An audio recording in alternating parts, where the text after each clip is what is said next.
Accelerator আর হচ্ছে brake, accelerator brake, accelerator brake, এক পায়ে। হ্যাঁ,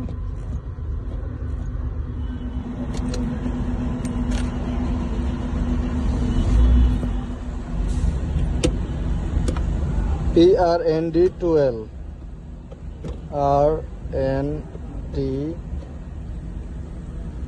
এত বড় ভিডিও যাইব নি? এখন হচ্ছে আমরা পার্কিং এর জন্য যাব। আমরা চলে এসেছি আমাদের গ্যারেজে। আপনারা দেখতে থাকেন যে কিভাবে আমরা পার্কিং করে থাকি, আমাদের গ্যারেজ পার্কিং, এল পার্কিং এর মতোই। আর ওইখানে আপনার প্যারালাল পার্কিং, গ্যারেজ পার্কিং, এল পার্কিং আপনারা চাইলে করতে পারবেন। এত সুন্দর করে মাশাআল্লাহ, গাড়ি আছে, গাড়ি আছে।